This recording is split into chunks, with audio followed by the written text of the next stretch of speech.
Good evening, everyone, and welcome to an LPA Live After Dark stream. We are LP Alliance, Middle-Caucasus Coalition, rebuilding the Libertarian Party, revolutionizing the Liberty Movement.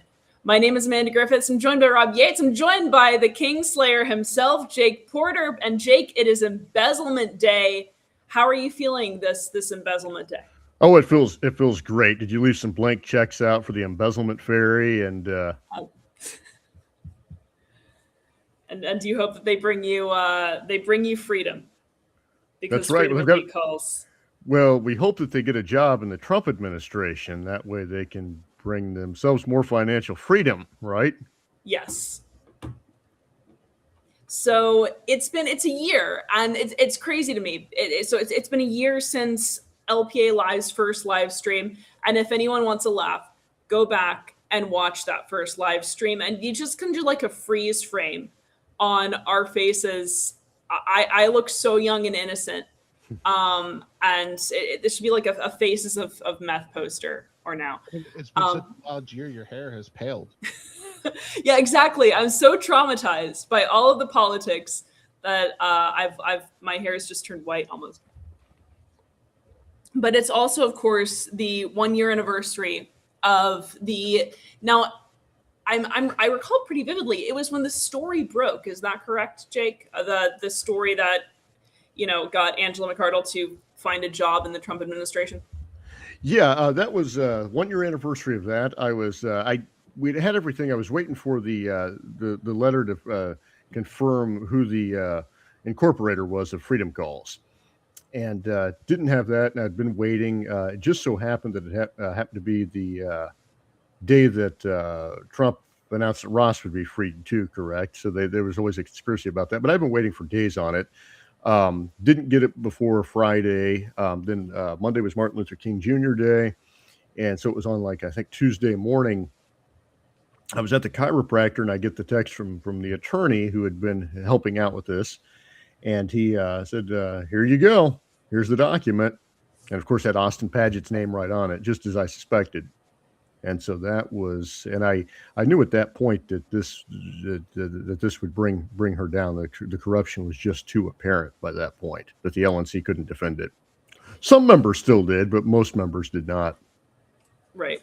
And you had been investigating this for a while. So a lot of people know this story, or at least parts of it. I know Jocelyn is here. For whatever reason, I can't see comments on the screen, but I can see them when I'm watching it here. So I can read comments on my phone. There's a long saga to this, and we walked through it about this time last year, maybe a little bit after. What tipped you off that something was going on with McArdle's finances, and where did you go from there? So, I hadn't looked at anything until we started to hear about the Mar-a-Lago invitations, and I realized that there's a lie that was told about this, right? That, we invited both Trump and Biden to speak, and then later on we found out that she goes to Mar-a-Lago. We found out it wasn't Mar-a-Lago. We knew she went to Mar-a-Lago. We found that out. We find out later on that, she actually went to Mar-a-Lago months before, and that Trump invited himself to speak at the convention. And then there's all this thing about we also were going to invite Biden. Something didn't seem right about that. Something really didn't seem right about the Joint Fundraising Committee, that her involvement in that, and that she had these weird Trump-style rallies with this Rescue the West organization. And so I just started looking into a few things, and I realized that some of these organizations are being paid by Kennedy PACs, and even the Joint Fundraising Committee, tens of thousands of dollars, actually hundreds of thousands of dollars, and they're funneling right into her organization that she is a co-founder of. That shows there could be something there.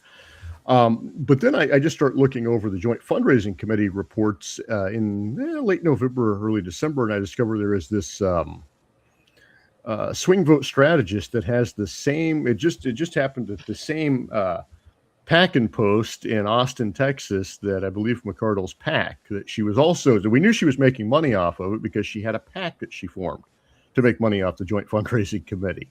So we knew that there was definitely getting benefit from this Joint Fundraising Committee that she put the Libertarian Party entered the Libertarian Party into with Robert Kennedy, a candidate who is not a Libertarian. not the Libertarian Party nominee. It was unheard of. So I'm just looking at things, and I see there's this Swing Vote Strategist LLC, and I think, well, who would call themselves that, for one? And why does it have the same pack and post that she's used for another thing? And I can't get any answer on this. And it was a Delaware corporation, very difficult to find, but there was an attorney that contacted me and said, Jake, I can get you the documentation, I think. And sure enough, he did. And at the end of December, we found out that Austin Padgett had incorporated this LLC. And so that was a big story. Now, people at the time, a lot of people in Libertarian National Committee, like Ben Weir, would make jokes about it and say, oh, it's no big deal. She can make money off that. It's not Libertarian Party money. And so I'm looking through more stuff. I'm kind of wrapping up that investigation, but I thought I'm going to take a look over the Libertarian Party finances themselves. And a few things I was looking at that seemed odd, but they turned out to check out. But I see this Freedom Calls making $4,000 a month for fundraising. I thought, damn, that's weird. They ain't doing no fundraising. Fundraising has dropped in half. Where are they spending $4,000 a month on it? And then I see it's a Delaware corporation. And it just so happened, I thought, oh, she'd hired her domestic partner before to do fundraising. She didn't disclose it up front. She hired him, and then basically the board retroactively, they approved it later on after the fact, but they ended his contract. And I thought, when did his contract end? Well, it ended in January. This corporation starts in February. I find a website for the organization, and it has no contact information, doesn't tell anything they've done. I don't find anyone else, any federal campaign committee ever doing business with Freedom Calls. I think, well, that's odd. So I looked to see if any, out of this location they used, if anyone ever received any payments, from, no, couldn't find that. I thought, well, this is just really odd stuff. So went through the process on that, and same process. The attorney gave me the documentation that showed that Austin Padgett had also done that. So at that point, we had found out that Angela McArdle concealed from the committee that she had hired a company incorporated by her domestic partner to do fundraising work. And we know that prior she had Austin Padgett on staff as well. Austin Padgett had not, I suppose, performed services to the LNC's liking or what have you.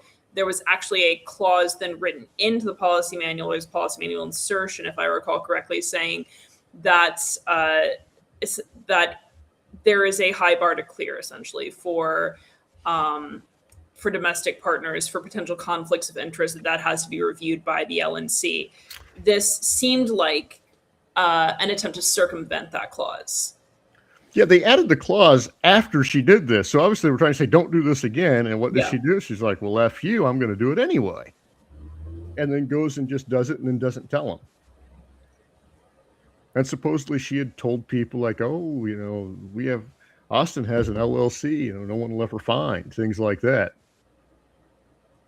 So yeah, I remember actually, because I was sitting in a political party seminar when I was very dutifully checking social media during the course discussion, and seeing this go wild. And I had, of course, been following the things that you've been putting out throughout December, and honestly just kind of trying to piece things together. I remember it was late December, I think. It hit me that, because I really, really wanted it to be ideological. I really wanted all the bullshit that McArdle is doing to be because of some profound ideological conviction. I wanted that. I wanted war. And then there was a point where you released the documentation that had people's names on it when it became clear that this was about money. And I just felt, Karl Marx laughed and I felt crushed. Because I wanted it to be something more, and it was just it was all about money. It was all about the grift, and I felt very alone. What's really fascinating is she said horrible things about Donald Trump not that long before her meeting with Donald Trump. She did not like him, didn't care for him, and it's funny how a lot of people's principles will change when money becomes involved, isn't it? Yes. Yeah. You know, the horrible things about Bill Weld. RFK Jr. is even less of a libertarian than Bill Weld. Mm-hmm. Bill Weld had a lot of faults, let's be honest. But RFK Jr. is nowhere near a libertarian. You can't even make the argument. And I think this is when you get to politics as vibes, right? Because he can have a libertarian vibe if presented in a sort of way, right? There's a kind of mimetic need that he fulfills that libertarians have, which Bill Weld did not have. And yeah, just seeing this all come out, did you know when this story was released? What were you expecting? Were you expecting it to be widely released? Did you have plans to get it to people? What was that process? No, I just, so I thought about this. One is if I did this anonymously and I didn't put my name on it, I didn't think anyone would take it serious. That would have been kind of the preferred method of it, right? But if you do that, people say, well, this is anonymous. We can't verify the sourcing. And I don't think it would have went anywhere. If I would have went internally to the LNC, I think they would have put together a committee, or potentially at the time, you realize, I thought they would have put together a committee that would have just approved the decision after the fact and say, oh, we really knew about this or something to that effect. And I didn't want to give them any excuse. So I put it out there publicly and then decided they could respond to it however they would. But they were going to get somewhat of a surprise with it because I didn't want to give them that out that they'd taken before when she hired him before. Even with the joint fundraising committee, they always seem to find a way out. So I put it out there. As far as how I released it, I put it out there. I did give it to Reason Magazine, and some other people did as well. Okay. But pretty much it was just my Substack, and then I told people there would be a big release, and people were already following it, so I just knew it would get out there. George Phillies, I think I gave it to people that covered that, and put it on some delegate pages on Facebook and in signal chats and such. But I didn't do... It did make the bulwark.com, the Washington Post, Raw Story, and I believe there was something else. So it did make a few things that were somewhat, and of course the Reason article where Angela accused Brian Doherty of being I believe a CIA asset or something like that. Yeah, and me and Todd Hagopian of being cyber stalkers. Yeah. Which Todd Hagopian had nothing to do with it. And Karen Ann Harlos was, I forget exactly, was she mentally deranged? I forget exactly what it was. Usually Psychotic. It's not. Yeah. It's, I look back, it was a different time. It was a very different time. And what are you most surprised about in terms of the way that this is played out? What surprised you most? What seems par for the course? I didn't think the Mises Caucus would screw it up as bad as they did. They still should have remained in power, right? They should have remained in power. I didn't think that they would make as many strategic errors right out of the gate as they did.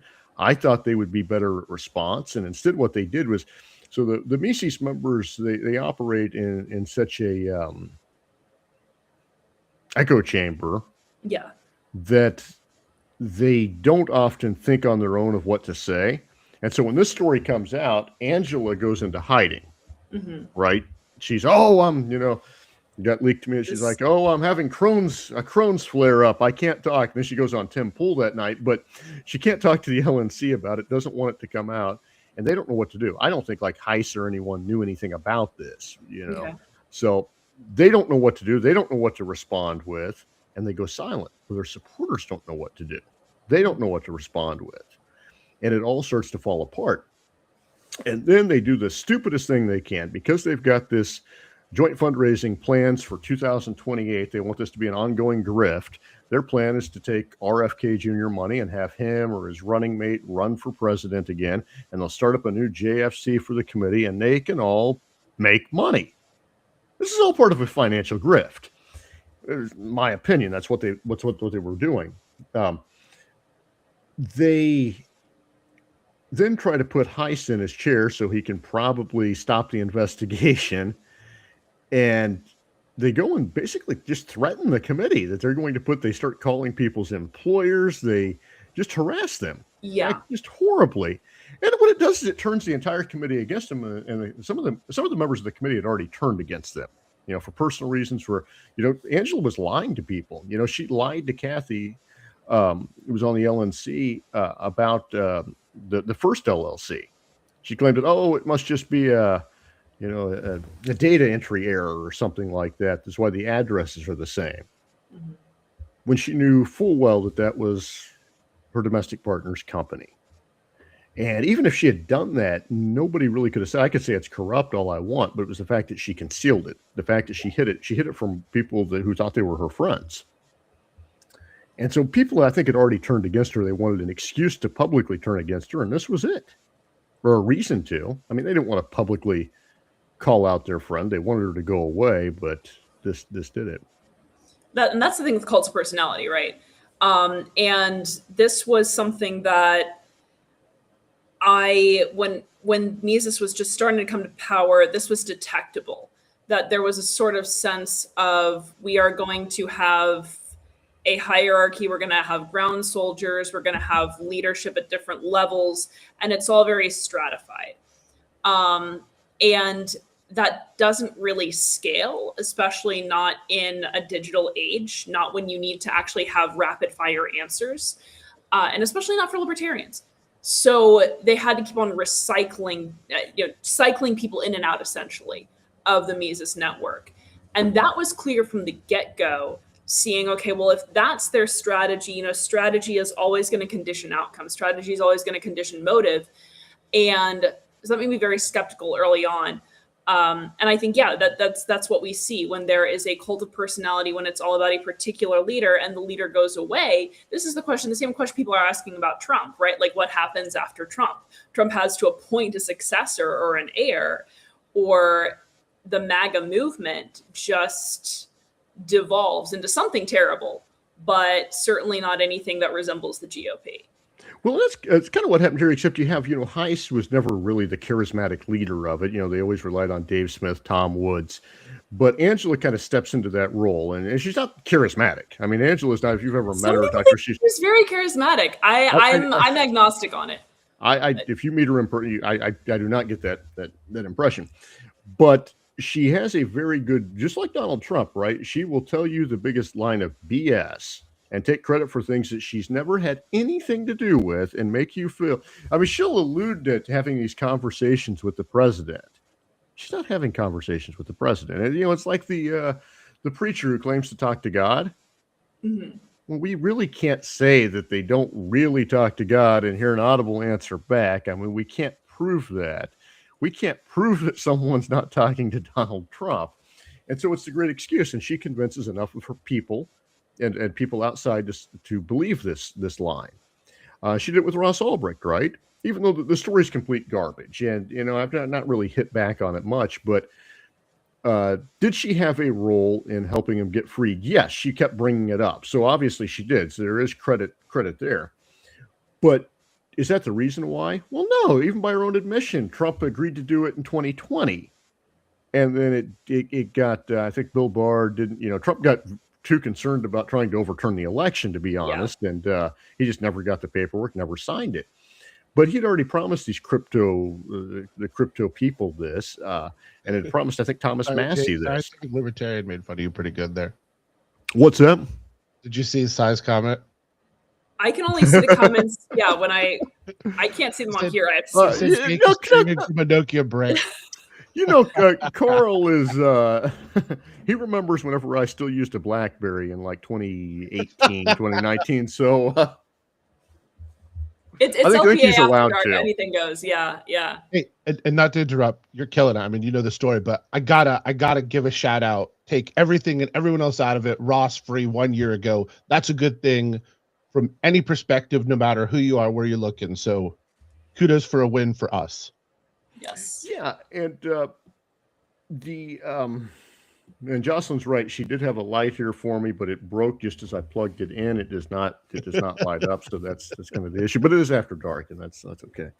But Angela tells the story. She takes credit. She refuses to give credit to anyone for Ross being freed other than herself, and just steps up there and takes credit, and enough people believe it.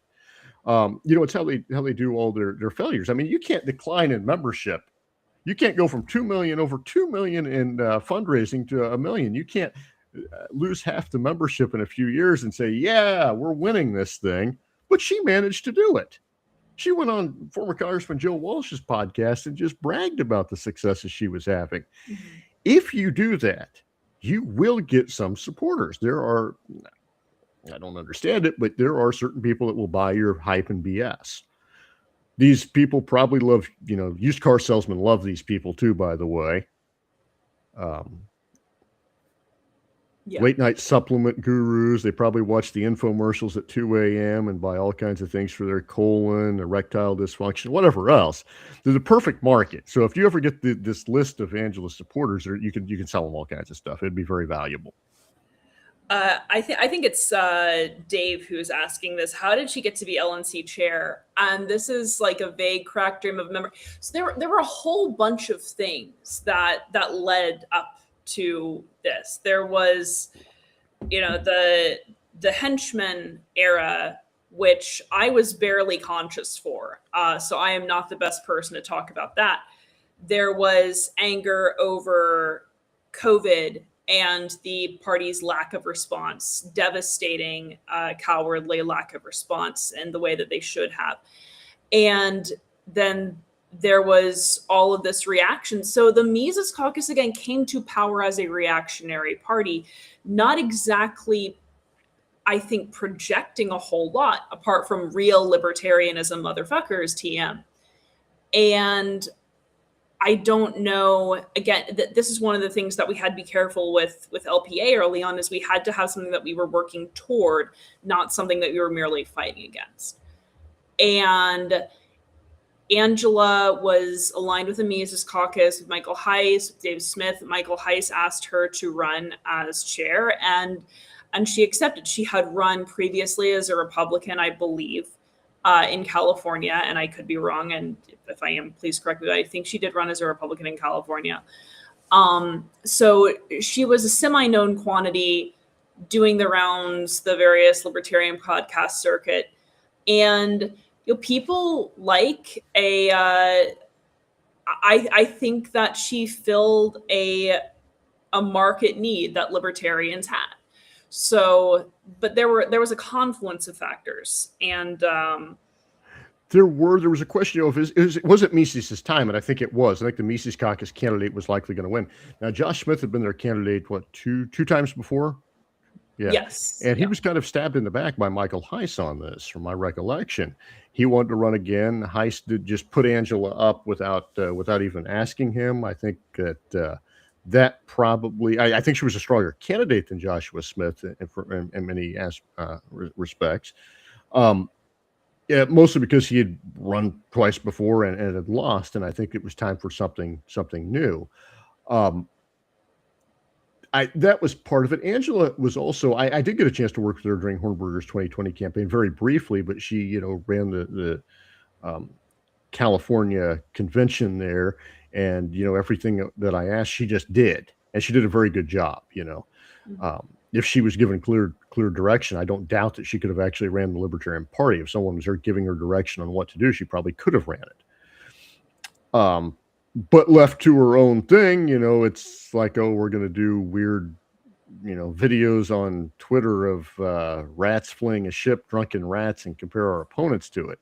So when she's out there doing her own thing, she's like, yeah, let's hold an anti-war rally, and let's make sure a third of the speakers work for Russian government, because that won't look odd. Just certain things you're like, what the hell are you thinking? Yeah, but and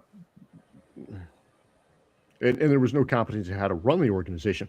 She had never been tested, though. They put somebody who was, chair of a county party, although, Los Angeles is a very large county. They put somebody who hadn't really been tested in a level like that.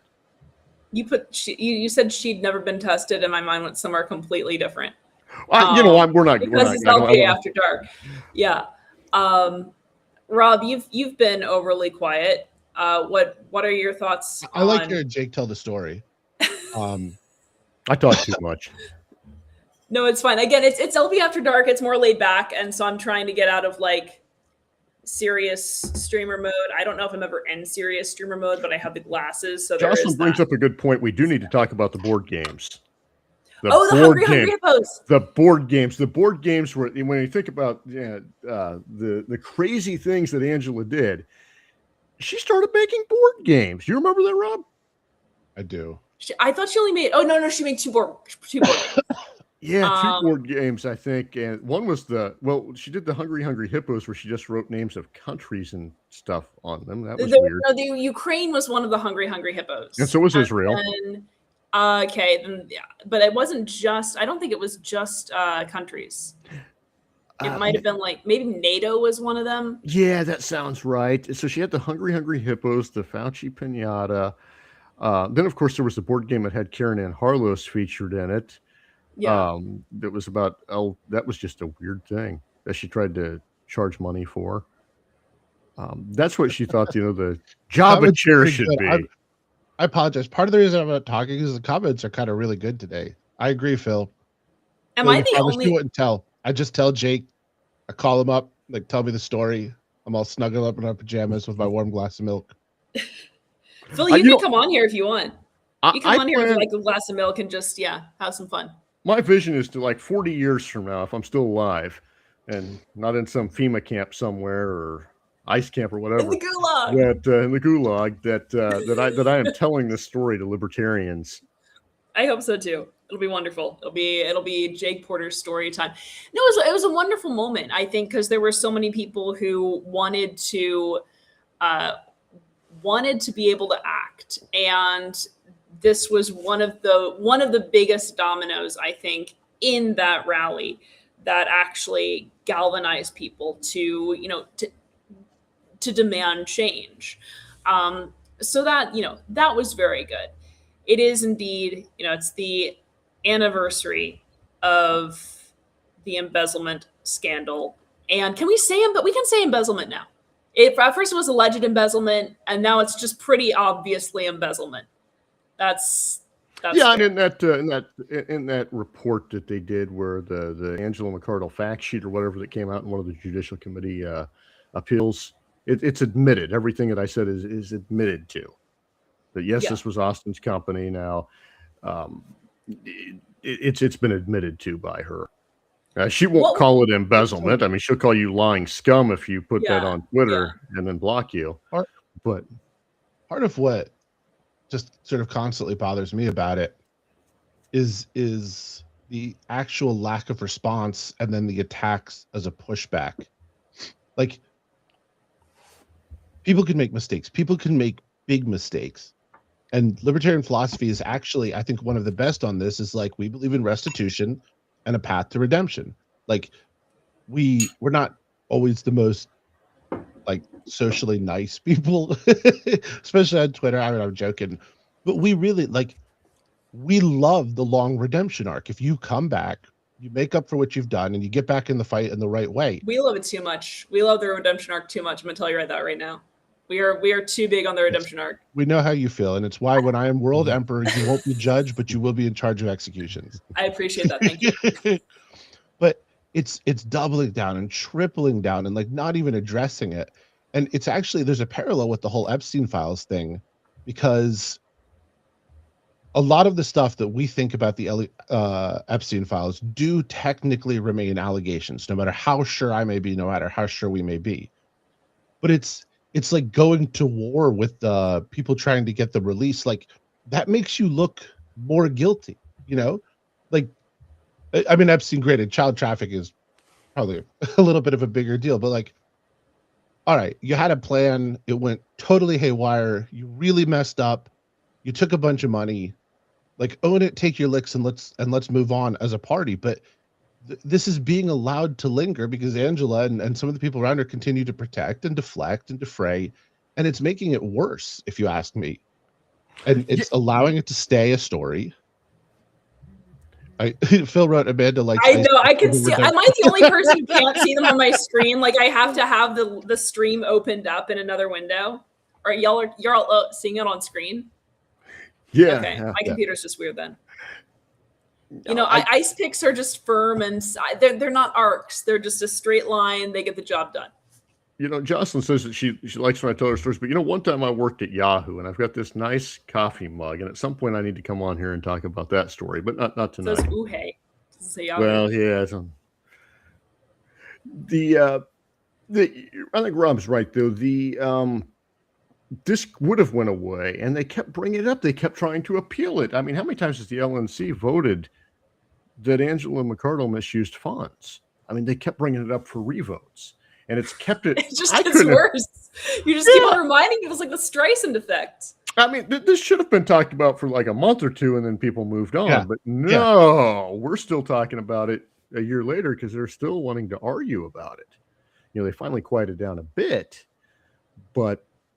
And the Mises caucus is in horrible shape, right? They lost. I don't think they don't appear to be that effective. They've got a few pockets out there. The thing with them though is like it's like a hydra, right? Because again, they have always relied on recruiting new members and cycling members in and out. Because if you just have pawns, nobody wants to stay a pawns. When the pawns find out that they're pawns, or when the pawns don't know enough to be committed to the project, then the pawns leave. So I do think that there remains a risk of them recruiting more pawns, and that is what they're actively trying to do. But that's always been their MO. Well, that's why they got the new executive director, right? That was part of I believe, part of a Trump. Yeah, or like a third term project for Donald Trump. Because they love Donald Trump, which I don't think most Mises members from the very beginning would love Donald Trump. I don't think they would love his foreign policy. I don't even think they would love his domestic policy. I don't think the immigration stuff would have scared a lot of them away. I shouldn't say we, but people forget that the Mises caucus changed over time. You could argue that they've always been bad. You could argue you didn't like what they were before, but I don't think the Mises caucus of 2018 or the Mises caucus of 2020 was the same Mises caucus that allowed Angela McArdle to embezzle money. Now, was that naturally where they were going? Well, yeah, that is where they went. But a lot of the people had left by that point, and I think a lot of the people, I mean, even like Rose, didn't realize what was happening when they got out, and I've heard that story from many people. Rob, many of them were happy about my story. Rob, do you have a story with that? Because I mean, like, can I say that you are in the Mises caucus? No redemption for him, right? No. Rob's going straight to the gulag, and the gulag will be a place of science. And Rob will be the whatever. I'll build a still in the back. I'll be all right. Please continue. I'm proud about the reasons I joined. Like the COVID thing was a huge deal to me. That's like what got me active, and the party was anodyne on that at best. But North Carolina Mises had a pretty big split in general. North Carolina is not great at being told what to do, even for a libertarian party. But for us, well before any of this other stuff, it was just the chase and the Trump thing. Like if you think Trump's going to be a great president for liberty, fine, go work for Trump. We were back in chase. Like that was the Libertarian Party candidate. We were the Libertarian Party. And there was massive friction for that. And we just got kicked out. They went after us for, I don't even think we have control of the North Carolina Mises caucus Twitter anymore. On our Discord, it has to say unofficial on it, which we keep as kind of a, middle finger. But even internally, and I mean, this is a year before the whole thing started breaking up. Like we were the problem affiliate. And part of it is like the original Mises strategy, like recruit heavy, bring people in, use this cool messaging. We're going to do something now. But the takeover language in North Carolina was about enacting a strategy. And look, there was some discord and some strife in North Carolina, and some of it we're still working to build back. Some of it probably never will, but there have been some other benefits. The first thing we did when we got in was reach out to everyone that wasn't Mises and say, okay, like let's take over North Carolina now. Like forget this national stuff. We're here to make this state truly libertarian. And we have had a lot of wins, and it is a lot of people that were from Mises and a lot of people that were not from Mises. And except for those who rightfully are angry about what happened, and there's still a few bridges that I'm working very hard to repair. But barring those, it's It doesn't even get talked about. It doesn't get thought about. We're the North Carolina Libertarian Party. Mm-hmm. Which is good.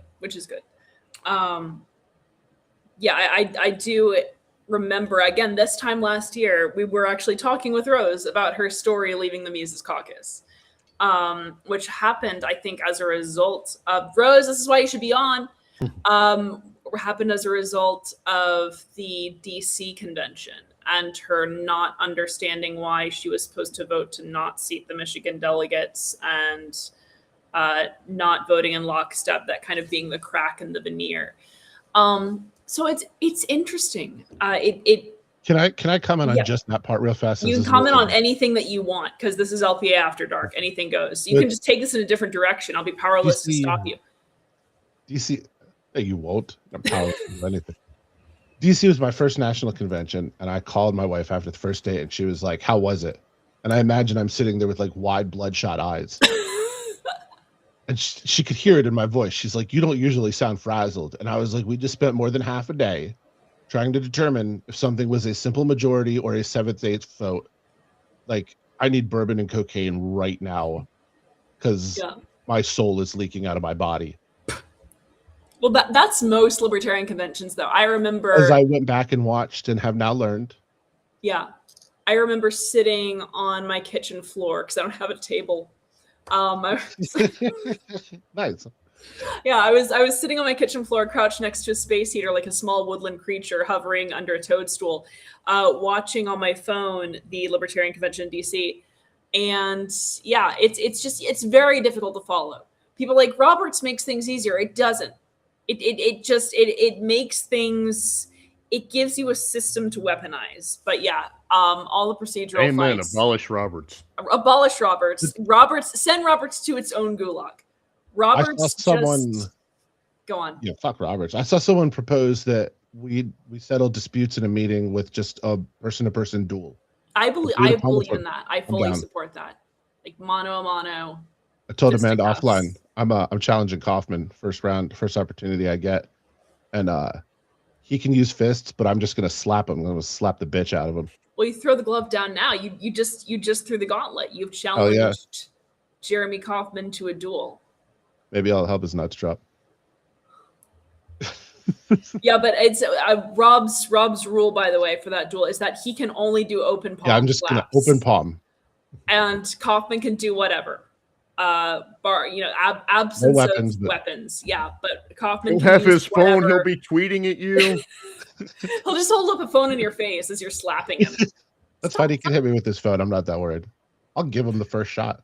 The phone's probably stronger than he is. Probably. I know it's bold words coming from me, but I'm going to stand by it. Anyway. If he gets Jake's Nokia, I might be in trouble. The interesting thing that I find is like most cults, they have, more former members than they do current members, right? Because people eventually leave, and they leave disgusted. Now, that's going to happen with any party, with any candidate. They're going to have people that disaffect and leave. But the amount of numbers that Mises does is just really, really astounding. But it's always somebody else. They're always losers. They're always haters. And notice they're the ones who get attacked. I remember Karen Ann trying to say that I was not the most hated person by Mises, even after the embezzlement story broke. Karen Ann Harlos was. Because she had been on their side. And that's how it always goes. Yeah. Maybe that's where you're going. Is the people that the cult hates the most are always the former cultists who then left and defected. Well,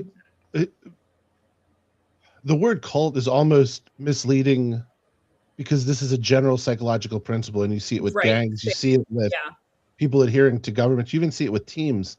Yeah. They can tolerate an enemy, but a dissenter, that undermines them. There's nothing worse than that. The heretic is and that's why religions punish heretics the most. In Islam, if you're not Muslim, you can be converted, but if you convert from Islam, that's punishable by death. Yeah. That's a lot of the Inquisition stuff. Jews were separated, but they weren't going after the Jews. They were allowed to be Jews. But the people who violated the rules, who undermined the religion, who didn't follow, if you're not a true believer, well, that can't be tolerated. Right, right. And it's because it's a threat because you've experienced the doctrine and then you have rejected the doctrine after receiving it. So it threatens the veracity and the legitimacy, the weight of the doctrine. Yeah, we do see that. And I think that's also part of why, part of why defectors to the Libertarian Party get so much hate from their home parties as well. Let's see. Dave is asking if there is a better rule of order. Literally any rule of order, but no, I like democratic rules of order, and then also I like holacracy. Are my two preferences. But I don't know if people want to. I'm not really a rule of order geek, which might be part of why I dislike Roberts. And some people really love their Roberts. I make people mad every time I start talking smack about Roberts. But I would say democratic rules of order or holacracy are better. Jake just wants chaos with his Nokia brick. Yeah. And the fan in the background. Yeah. The fan is taunting me. Yeah. Well, I really think it's like like Angela said, we need to purge at least 100 members on the first day. I don't think you can do that in Roberts, but no, that's kind of what we know. My issue with Roberts, and I promise I'll be quick. I mostly promise I'll be quick, is that it is very, very good. And I'm big on the methodology conditions, the intent conditions, the outcome, right? So Roberts is very procedural. Roberts is about keeping the status quo going. So that's why Roberts is good for something like the U.S. Congress, right? Roberts is not good for, but I understand what you're saying. Yes, thank you. Okay. Point so taken. But shouldn't be used for an innovative organization that needs to be spontaneous, needs to be nimble, needs to evolve. And because it is so procedural, because it is about how do we make the decision to keep things running as they are, when that's not what the Libertarian Party wants for politics writ large, and it's certainly not what the Libertarian Party needs internally at this point. So I think that Roberts is deleterious at this point when it comes to order within the LP. I will tell you why I think we keep Roberts. Okay. We have a bunch this is going to offend some people that I really like, but we have a bunch of people that are overly invested in Robert's rules. They have spent a lot of years learning it. Yeah. And it's kind of like taking Dungeons and Dragons away from them. They can look. There are entire parliamentarians. All they can be Roberts parliamentarians. I've seen the forums. I've seen what they do, and I'm like, this lives within me too, just not with Roberts. So I understand this. I understand this urge. My thing is, I try very hard not to visit it on other people by coercion, which is what I feel like Roberts does. But I take it. It's kind of like the people at work that want to have a meeting for the sake of having a meeting. The John Cleese thing. Exactly. Why are you having the meeting? Because it's the 8 o'clock meeting. Yes. We do it every day at 8 o'clock. Yeah. Side note, and this is one of my proudest things. At the 2 jobs prior to this one, I was known, if you needed to get out of a meeting, call me, and I got you. Like, I will figure out a way to make this meeting not happen. You should. That's your problem on the LNC. You're just gonna be like, there's a fire. Point of personal privilege. Nobody needs to burn. Here's my feeling. If you want to have a meeting and it can be done in an email, then it should be done in an email. Well, yeah. A quick phone call, awesome. We can chat about other stuff, but as soon as you have formalized it, first of all, I'm against it. But more than that, stop it. Meetings are the enemy of accomplishment. You know why I do not want to be on the LNC? If I had to listen to Pat Ford give his update on whatever, and I'm sorry, Pat, but if I had to listen to him give his 30-minute update about something that could have been put in an email and could have been referenced in 30 seconds. If I'm telling you it could have been cut, it's too long. If I'm telling you it got a little bit long-winded, there's a big problem. And that's why we pushed the convention up, right? Because of his just rambling. Yeah. By the way, I agree with Sherry, who's saying keeping Roberts because some people trained it at is a sunk cost fallacy. I absolutely agree. I We mean, can say that about Civi CRM too, but we're yes, getting CRM, the government, really anything. Did you know you can edit your own name in Civi CRM? So when we got the training on it, if you go in and look at mine, there's a whole bunch of violations that I reported about myself for spitting on people. You're like Dr. Danger or something in there. I was just the most boring hour of my life, maybe. So, hey, I can edit myself. On this date, this person spit on someone, and we had to talk to him about it. Again, repeated spitting behavior from this individual. Wait, do you actually have a spitting problem? Because I need to know this before convention. No. I got lots of problems. Spitting is not one of them. Funny story. Back in the 90s, there was a candidate, I believe in California, that spit on a radio host, libertarian candidate, and it did make news. Yeah, I believe that. You have to tell me you have to say libertarian and spit, and I'm like, yes, I believe that. Have you all seen, and now we are going a little off the rails, but have you seen Free's first podcast with that libertarian candidate? No. He's like, I mean, this is a couple years ago. Dude was running for state house from Kentucky or something, but it's free. And the old dude that he was working with might have been Casey, actually. And he just, sorry, Kyle, had a great one. Not for you, Kyle. Everyone else, though, you're special. I missed something then. What happened? Oh, you don't. Yeah, you don't. I know. I'm not seeing it on here. It says Rob never spits. Okay. Oh yeah. No. Okay. It just came up for me. Yeah. That's what she said. Now we're really going off the rails. And so I'll be after dark. I'm like 3/4 of an actual drink in. Anything could happen tonight. I'll probably end up making out with myself. Well, that'll get some viewers. But yeah, Bree asked this dude just some normal question, and the dude like freaks out. Yeah, I will not do it justice. I encourage you to go Smarter Game Show, look at his old podcast before it was Are You Smarter Than a Politician, and just him interviewing this guy. The guy ended up hanging up on him.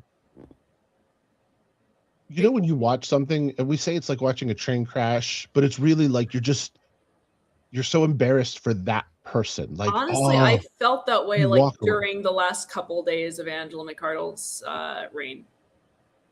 It did. Yeah. Fair. We say cringe, but cringe is like not a strong enough word. That's like when a teenager gets embarrassed. But we like, I don't know. Libertarians need to go to like etiquette class or something. So, bringing us back to Angela McArdle, we talked about what was going on tonight. No, I'm going to get there. You say etiquette class. I also have something to say about etiquette class, but go on, Jake. Well, just having a Donald Trump party the night of his inauguration in a hookah bar with piñatas and hungry hippos is kind of like that. If only they would have interviewed Angela on that, maybe she would have freaked out and just went all crazy before, and we would have never had her as chair. So it's good to interview these candidates. It's good to talk to them because that's something that they never got the exposure of that.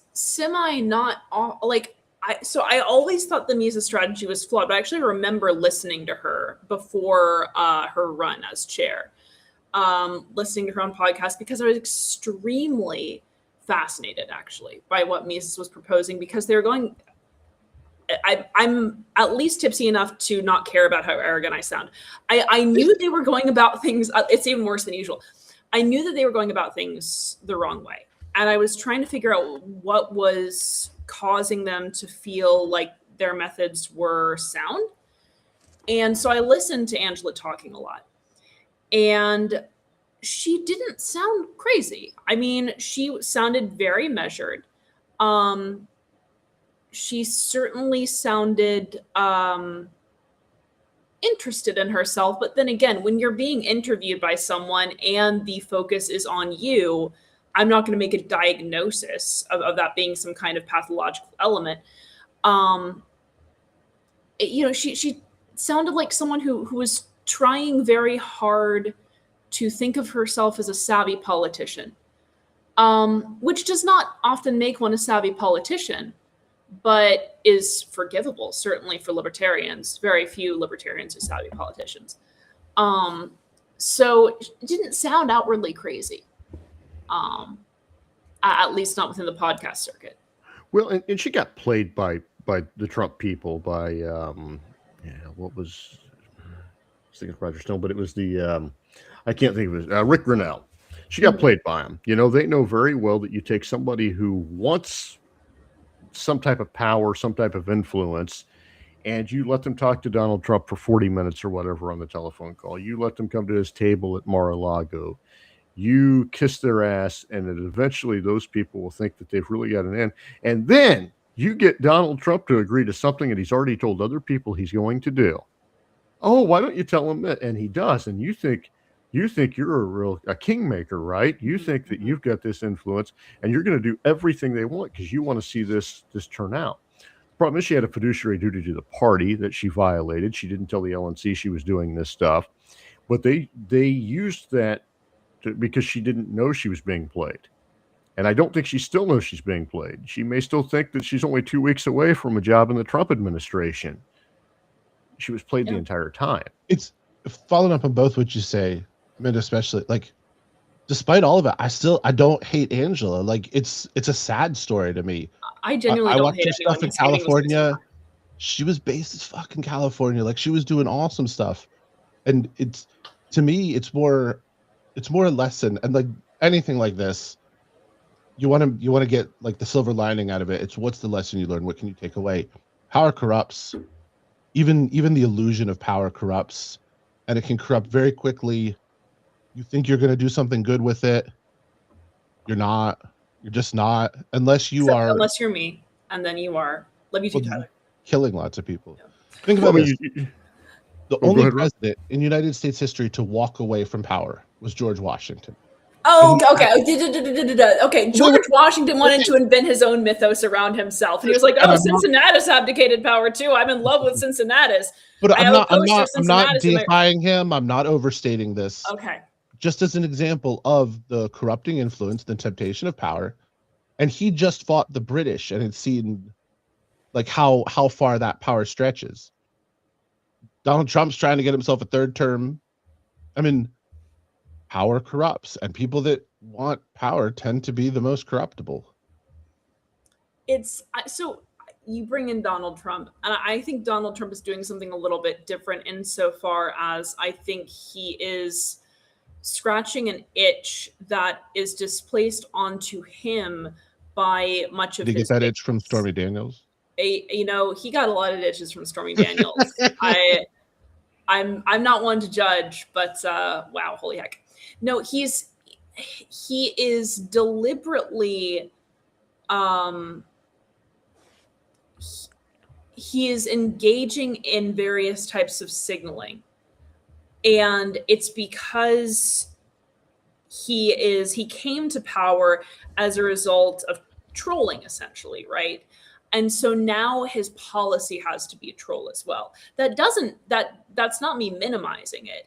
That makes it worse. No, you're categorizing. I get it. Because it's politics is trolling. It's again highly reactionary, and it takes a very fascistic form because a lot of the people who are part of his base are taking the most flagrantly and self-consciously illiberal elements of the American electorate and wanting to see that reflected. So in this case, Donald Trump is trolling through illiberalism, through fascism.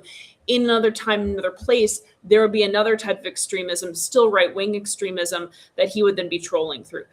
So it's really interesting to me how much he is a reflection of the appetite of his base, and yet it's symbiotic, right? Because the base is also a reflection of the appetite of Trump, although Trump has distilled it and simplified it, so they receive their own appetite back to themselves in a much flatter, more superficial form. It's fascinating. And that's where it becomes symbiotic, is the cult of personality, because then you stop standing for anything. You're just following someone, and that's when the word cult, or whatever term we want to use for that sort of like mob mentality kicks in. Yeah. Well, it's like when reality TV, takes over the country, though, right? You remember reality TV, Survivor, that became a big thing. But what is Donald Trump? Reality TV. People like it. They think they they believe he's a businessman because so he hits several different demographics, several different age groups that they all kind of get something that they want. The boomers might think that he's a real smart businessman because he had a TV show that Gen X many of them may like him because he was on WWF back in the day. And some younger people might like him because he's all about their grievances, right? Mm-hmm. And so he hits everyone, but the messaging, the advertisements, so people all hear a different message. They see an advertisement. The older people may see advertisements from Trump. Younger people may see the tweets and think, oh, these are funny. He calls Stormy Daniels horseface or whatever nonsense they believe. And they all get something they want. And he hates the people that they hate. Yeah. And or at least forecast that and projects it. And Mises did the same thing, right? They all had a group of people they hated. Monetize the hate. That was their whole thing, right? And they always had to go after Sarwar. Now, that doesn't work when you're in power, though. And it's the same thing, Donald Trump lost in 2020. I'm sorry, he lost. And he lost because people got tired of hearing him. Yeah. He didn't have anyone to complain against. And it's the same thing now. I mean, Donald Trump takes office. Oh, his poll numbers are okay. They sink immediately because who's he going to blame? He's still talking about, well, right now I think he's suffering from dementia, so he's talking about everyone. He's talking about now taking over Iceland. He really meant Greenland. Yeah, he doesn't know what he's talking about. He talks about they're up there somewhere. Obama, Biden. He confuses them. But to be fair, Biden also confused Obama and Biden. Explicitly. Yeah. I mean, these were the two most cognitive candidates that the country could come up with, right? Yes. Let's see, Libertarian Revolution 7026 has had some good comments tonight, and I would be reading them more if I could actually see them on the screen. I actually was reading LNC campaign finance reports in the summer and fall of 2024, and I saw Freedom Calls on there, and I tried to find out who it was. I asked various people, and they did not know, which is interesting.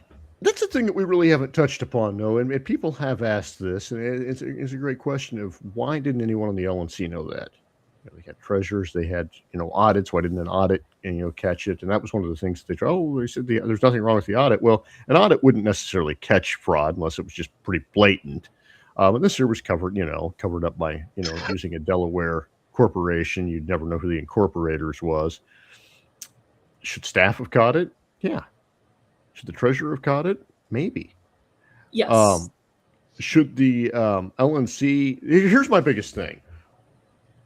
The LNC is sinking. This accounted for like 4 to 5% of the LNC's budget. Yeah. Annual budget.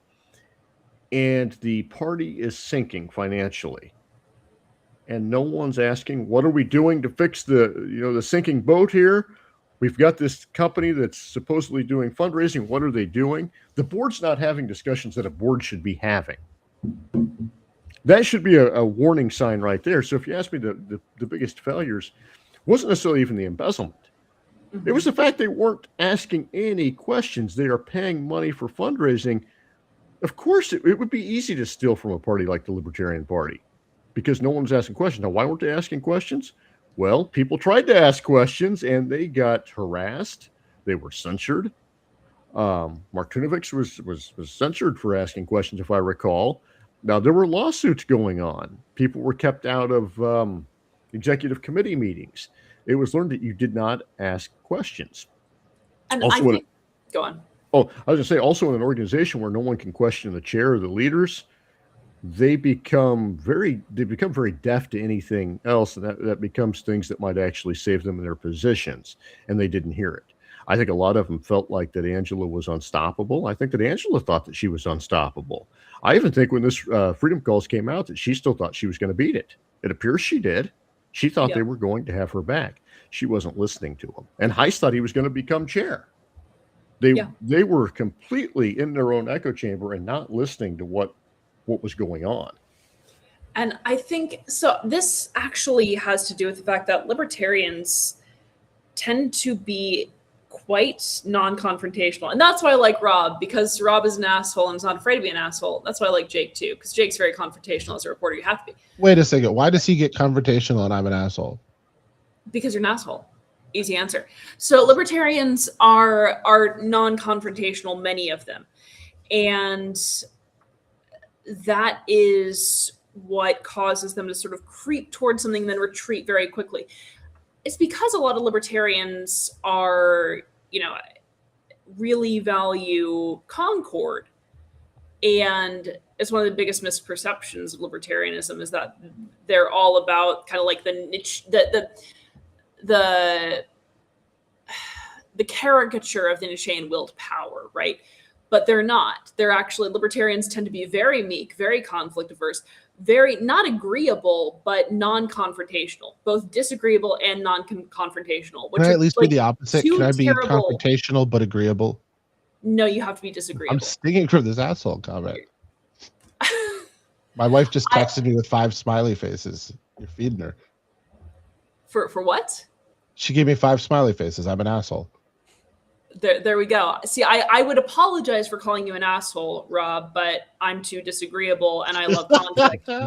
So, but this is the problem, is that libertarians many times will not push too hard, right? They'll notice a problem, but then they won't want confrontation, even when confrontation is coming for them no matter what. It's not agreeability. It's this kind of disagreeability mixed with the unwillingness to act upon that disagreeability. So instead you get passive aggression. And it comes out in the Roberts fights. It comes out in the way that people have these caucus wars. It comes out in the bickering over the minutia of a resolution or an email ballot. That's where it comes out, because that is the result. That's the outcome of this confluence between disagreeability and conflict aversion, is just the infighting, which occasionally I like infighting. But this has been meaningless infighting. Rob's not going to talk because I called him. No, I was actually going to agree with you. We're not accomplishing anything. We're getting mired down in like a pissing match. Mm-hmm. But sometimes that's by design. Yeah. Well, when you say by design, do you mean by the people who are engaging in the pissing match? Okay. They're creating a pissing match as a diversion. Well, yeah, because that's easier, right? It's easier to fight with ourselves than it is to actually fight against the state. It's easier to butt heads with the people that we know have at least similar values, putatively speaking, than a deputy of the state, than the people out there in the streets that are terrorizing our neighbors. It's easier to bicker back and forth over email. Well, I see Phil's comment. People can't just have disagreements to each other's faces, then still work together. I'll tell you this. If I'm chair, you can disagree with me all you want. You can't offend me. I probably don't care what you think. So say anything you want. It doesn't bother me. And I will do everything I can. Challenge. Crush the government under my fucking heel. A lot of times people are afraid to go after things that are actual corruption within the party. Somebody once, what was it they said? Don't air our dirty laundry. Well, if we did our laundry once in a while, it wouldn't be dirty. Yes. And I remember hearing you say that. And I'm like, I like Jake. I really like Jake. It's not that I'd like to do this stuff, and I don't go out there just picking fights. I don't bring up personal stuff into this. Somebody in the comments were mentioning the Iowa party chair back in 2020 and 2021 stealing money, and I was actually part of that too. Well, not part of the theft, but part of uncovering that.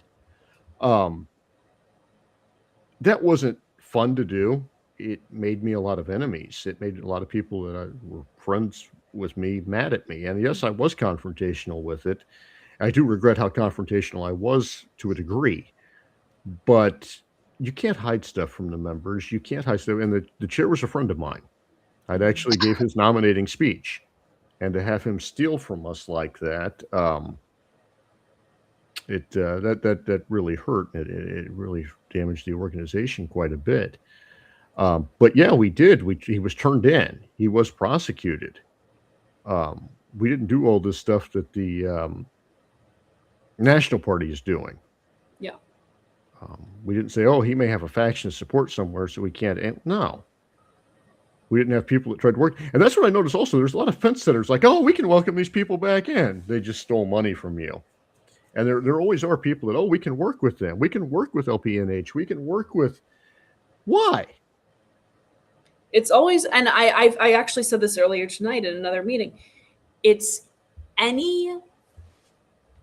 all gestures are of nominally good faith, right? All gestures that are meant to signal good faith end in bloodshed for the person making that gesture. It's never, it doesn't matter who's doing it. It doesn't even necessarily depend on the bad faith of the person to whom you're making the gesture. It is just what happens. You do not defer the inevitable. You do not make a gesture of good faith just in the hopes that maybe someone will appreciate that you're being nice. This is politics. And this is also what bugs me, by the way, about the, oh, well, if we just force China to liberalize, then everything will be okay type of argument internationally. Like, well, we'll just bring these countries who want to kill us into our nice liberal international order that they hate so very, very much. And we'll make them abide by our trade agreements, and we'll have the rule of reason prevail. It's the same thing. And it's a liberal idea. Ergo, it is also prevalent among libertarians. And we see it on the micro level as well as the macro here. Sai, by the way, is asking whether I would do volume or distance for a pissing contest. And clearly, I would win on volume every time. I was saying, for me, it used to be distance. Now that I've gotten older, it's definitely volume. Always. And I don't know who Libertarian Revolution 7026 is, but I tried to give you a follow. You're not on Twitter. I'm loving your comments. Yeah, and Angela has been reported, but the problem is you can report anyone. I could report that someone stole from my neighbor. It needs to come from the chair of the party. Mm-hmm. It needs to come from the vice chair of the party. And just people randomly doing it, yeah, that's great, but they're probably not going to launch an investigation. They still have another year. That's one thing, the statute of limitations in Texas, where the alleged crime was committed. Still 1 year from today, they could still bring charges. So they have 2 years since whenever I made that public to the LNC and made them aware, is my understanding that they would have another year. And the next LNC may actually, grow a spine and do something. The thing that strikes me about unity is people that always want to unify with these is that it always, Mises didn't take over with a unifying message, right? When did they start talking about unity? When they were in trouble. Once they lost power, then there's we need unity. We know with the end fighting, we need unity, guys. Unity. Yeah. We want unity. So the Republican Party of Iowa did this too. Ron Paul people took over the state central committee, and they cut off donations. And immediately, once they got the Ron Paul people out of these state central committee meetings, even the chair was a libertarian Republican. Once they got the Ron Paul people out of there, they put this big unity logo up all over the place. Unity on their website, unity on their Twitter. It's kind of Stalinist, actually. Yeah, really we're all about unity. And now McArdle has the Libertarian Unity Pack. Look, states use the word unity. States use the word, united. I prefer solidarity. And I think maybe possibly Rob's coming around to it, although maybe I just got tired of fighting you on it. Talking about solidarity in your latest, one of your latest appearances. Rob just has all this time for media, but never time for LPA. And there's comments in there. There have been people that have been prosecuted there for corporations. I was reading about, I forget the corporation now, but I hate to get it wrong. But where something happened, where there was contracts being approved, and they asked for criminal charges. The organization itself needs to ask for it. I mean, yeah, they could decide to bring charges. There's still time. Maybe they're digging into other stuff. Maybe they're looking into, more, and that's possible too. We wouldn't know that until charges get brought. But really, the organization needs to ask for it. And until that happens, you can have random members, but they may not do anything. Yeah. And I do think that it sends that there is a place for signaling in politics. There's a place for virtue signaling in politics. And I think it does send a powerful message to engage in that, right? To have the board, Well, it's one thing if they just went away, right? Yeah. One thing if they just went away, but they haven't went away. They still talk about taking over the party, purging people. They still threaten people. They're a constant pain. And then they talk about, having a candidate step up and run for office and then drop out to endorse J.D. Vance. how stupid can you be? Further, they claim this is part of the Ron Paul revolution. Ron Paul would never have people going around, papers, please, papers, please. That's not Ron Paul. He wouldn't be talking about invading Greenland. And we know Ron Paul wouldn't, because Ron Paul's still alive. And you know what he doesn't talk about? Going around demanding papers from people, going around invading Greenland, sending people to be raped in El Salvador. This is ridiculous that we even put up with entertaining people that hold such abhorrent views. And we do. But, oh, well, Donald Trump is libertarian-ish. No, he's not. You know, he's a fascist wannabe tyrant. But he's a stupid tyrant, because he could actually take, he has this power, but I don't know anyone who's taken a Democratic election and moved it towards, you know, well, we're now probably an autocracy, but moved towards a dictatorship by really just screwing the people over at the very beginning of it, really making most of the country hate them. It doesn't work that way. His policies don't work. They're making him less and less popular. There's probably, 38% of the voters that actually support him. This is horrible. You can't have a dictatorship with that kind of numbers. Stable fascist dictator. But again, it's because he's not really crafting his own policy, right? He's listening to the Instagrams. Yeah, the memes and the mimetic whims of his base. The Lindsey Grahams, the last person who was on, I guess Fox News is now to left for Donald Trump. The last person who was on OANN. Is it OANN? They have OANN. Yeah. Yeah. Yeah, it's he doesn't have a coherent type of fascist dictatorial strategy, which as a fascist dictator, you need to have. I don't normally give advice to fascist dictators, but if any of you budding fascist dictators are listening, have a strategy and keep the people on your side. That's all. Yeah, it doesn't work when most dictators at least act like they have a grand view of what they want. Mm-hmm. Many of them do, even if they're narcissistic or sociopaths, they still have a view of what they want. Donald Trump's is what, Lebensraum? I mean, that seems to be his grand view. A ballroom. He wants a ballroom. He wants Greenland. He wants big things on maps that can be, scribbled in gold. It's like, people are complaining about grocery prices. I don't even know why grocery is an old-fashioned word, right? We don't use that anymore. And goes out there and talks about his ballroom. Okay. I keep on thinking, because it feels like it's been so much longer than a year. This time last year, we were parsing Donald Trump's inauguration speech. I remember we had Chase Oliver come on and do that with us. And it's one of the worst things that happened to the Mises Caucus and Angela McArdle was Donald Trump winning. If he would have lost, Kamala Harris would be president. They don't have to answer for the abuses that he did. They don't have to answer for any of that. No, I think honestly, Mises would be in an incredibly powerful position if Harris had won. Because they could just be capitalizing on all of those ills. But instead, we're just getting, unless we reverse course, we're just getting a demo of the technology that the next statist, who will probably be claiming the mantle of progressivism, will be turning against us.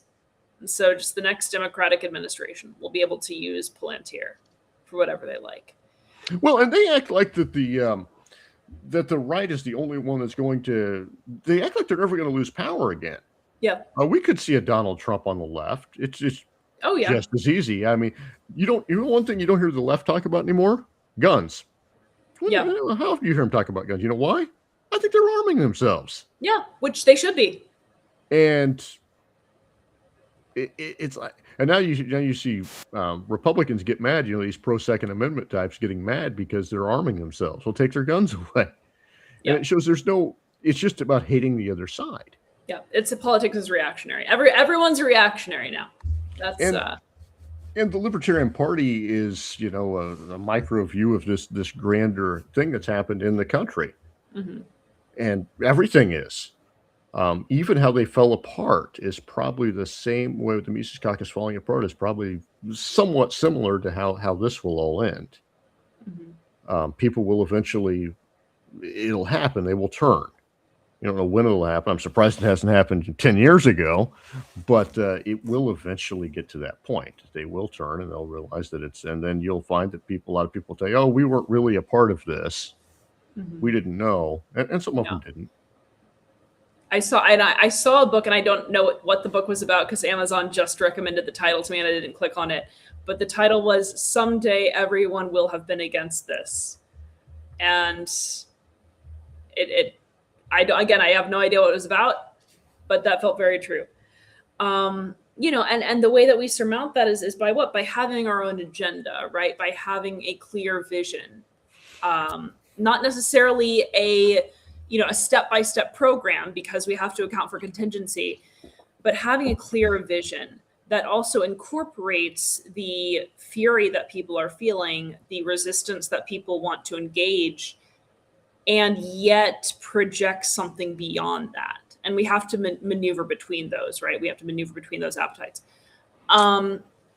As a party, we need to do that. As a movement, we need to do that. And my big thing is making the party an actual apparatus that can lead the movement, which not everyone is here for. I am only here for it. Well, I think all of us, all three of us agree strongly. Libertarian Party failed during COVID on the messaging. Yes. Failed. And they are failing today, I think, with ICE. They're failing today with Trump's abuses of power the same way they failed back then. Sorry, go on, finish. Oh, no, I was done with my thought. I was going to say one thing that I am heartened to see is there are state affiliates that are standing up and calling for the abolition of ICE. I know that there is being workshopped at least a resolution at the national level calling for the abolition of ICE. And again, these are resolutions, right? And I wrote this the other day in a post that resolution is not a substitute for action. It is a commitment to initiate change that then gives our actions the backing of party policy. And this is where I would like to see state chapters, local chapters, national put out these both these releases, these resolutions, and also a call to action that says, okay, those of you who want to protest in the street and stand on the street corner with a gun prepared to defend, innocent people being attacked, go for it.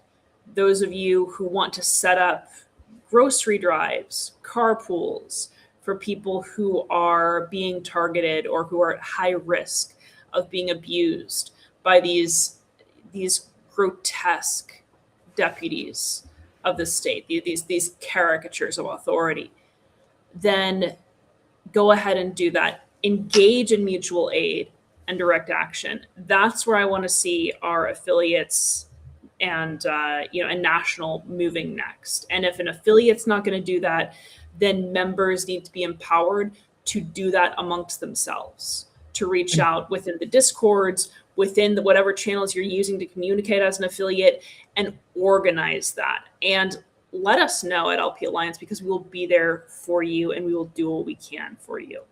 Do you know what? If you want to assist legitimate law enforcement efforts to get child traffickers and violent killers off the streets, and you can do that in a way without supporting these dramatic, just over abuse. I don't even know what the word is for what's going on, just violation of all of our rights. Good. None of us want child traffickers or violent killers roaming the streets. We have a wood chipper caucus very specifically designated for that purpose. Like, there can be a balance. You don't have to just hate ICE. You can also hate the people that they are gaslighting their supporters into thinking they're going after.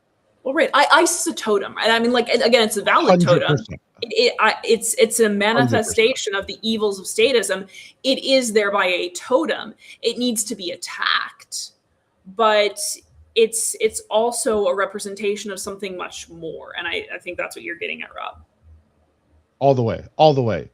Because fear is powerful and it plays on people's fear. And it's like, oh, these immigrants are, MS-13 or what's Tres de Agua, they're going to come get me. None of you have ever seen it. Like, you've never encountered one of Did them. you say Chase de Agua? Chase's new campaign. It's like It's Chase Oliver. Chase de Agua. Yeah. It's Chase de Agua, right? It's speak Tren de, French. Tren de Agua. Whatever. I don't know any Spanish. I know cerveza. Loves like tacos. Yeah, pretty much. Gordita. Yeah. I did have Mexican for dinner tonight. It was delicious. Fantastic. I have nothing to add. I don't know about Mexican food. Well, they don't have a big broccoli menu. They don't actually. I haven't even ever heard of Mexican broccoli, which is sad. Can't help you there. But no, I agree with you that it's not just about making ourselves a single issue party, but it's about taking these issues and using them as touchstones for drawing people in. And again, creating action, creating visibility. Not everyone is going to love us. Not everyone has to love us. Not even the majority of people have to love us. Okay, it's never, revolutionary action never waits for the majority. Once the majority accepts it, it's no longer revolutionary. So our job is to be ahead of that curve. We can't just be reacting. We actually have to be on the cutting edge of that progress. And we have to be defining what that is. The end. I got nothing to add to it. All right, fantastic.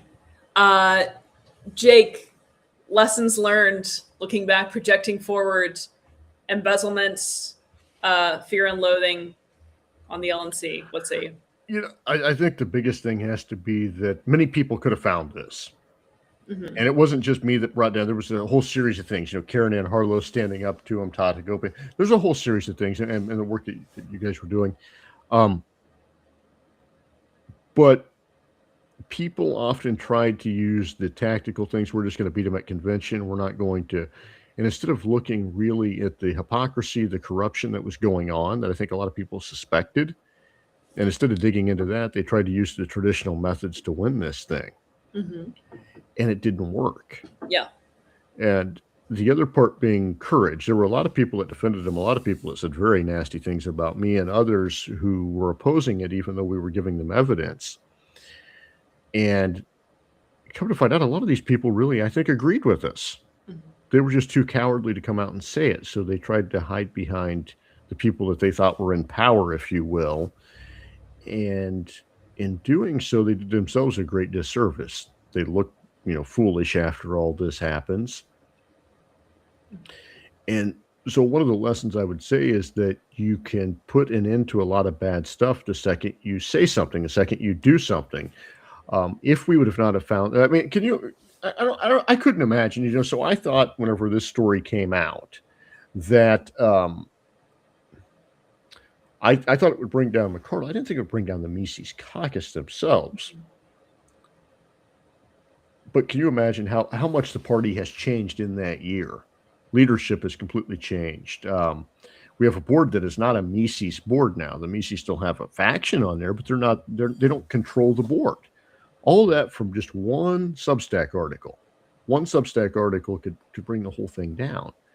And, the party has changed. The party was going, I don't know what was going to happen to it. Mm-hmm. But it was taking some level of action there. And the other thing that I would say that we've learned is that you occasionally have to allow people who have made bad decisions and done bad things. You've got to have understanding with them. I didn't try to did my best not to try to rub that in anyone's nose that, hey, you allowed this to happen. That wasn't the right thing to do. It was important for them to stand up and then do the right thing and give them the opportunity to do that. That's why I defended Karen Ann Harlow whenever they were trying to remove her from the committee. You can say, oh, yeah, you did some very bad things. We can acknowledge it, but it's not my job to... Now, of course, if I'm one of the people in Michigan being sued, I probably have a whole different perspective of that, right? Mm-hmm. Yeah. But, it's one of those things to let people that were on the committee make the decisions to remove this bad that's happened and admit to what's happened. and you welcome them back in. You don't welcome the people that are still trying to sabotage and still trying. You don't welcome them in, but you work with people who've made bad decisions. And you know what? They know not to do this again, hopefully. And I think we can extrapolate that outward too with, you don't just wait for the institutions of power to act. You don't just wait to vote people out at the next convention or the next election, or you don't wait for a court injunction.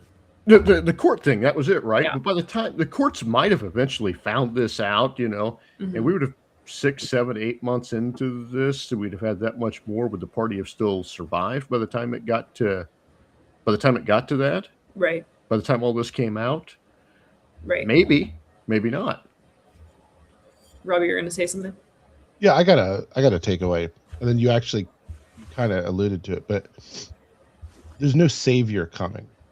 Like, don't put all of your hopes in someone who's going to come sweeping through and change things. Every single one of us, every chance you get, it's a dogfight. It's a grind. Go watch Any Given Sunday. Watch Al Pacino's speech at the end for every inch, because that's what it is. We have to fight for every inch we get. If we could get the greatest person, if Amash runs and wins, if Thomas Massey becomes president, those are great things that move it in the right direction, and there's still a ton of work to do. And it will always be there pushing back, because power is always seeking more power, and we just have to constantly fight against it. Yeah, it's not an institution of the current system that is going to save us. Not a court, not a president, not any president, not the system that we have. You are the one that you've been waiting for. We are all the ones that we've been waiting for. And so we have to live up to that for ourselves, for everything that we care about. It's been a year. It's been a year. Fantastic, guys. Congratulations on a year with LP Alliance. And thank you all for being here. However long you have been here, you on the comments that I can't see on my computer, but can see on my phone because nothing makes sense. Thank you all for being here. If you do want to get involved, go to discord.gg/LP-Alliance. You can follow us on X at LP_allies. Submit to the torch right to the torch.media. Just send me your articles. And I would have put up the QR code to donate to LPA, but we are raising money to get 100 Povertarians to Grand Rapids that would otherwise not be able to attend. Mark your calendars. Can we foreshadow something? Go ahead, foreshadow it, sir. You have the date right now. I keep saying the wrong date. I believe it's the 21st of February. I was going to say the 21st or the 24th. So you're putting me on the spot. We are going to launch this. We're going to launch this campaign, although you can start giving before then. Trust me. But on the 21st of February, we are going to be holding a very special LPA Molotov cocktail hour that's going to kick off this initiative. And it's really the kickoff of taking our party forward. So we're going to get that done. We're going to get 100 Povertarians, hopefully to Grand Rapids, as many as we can. And we thank you for your support and help in that. Tomorrow night, we are on with the business list, and we will see you then, everyone. Thank you so much. Happy birthday to LPA, and happy birthday to the revolution. Good night, guys.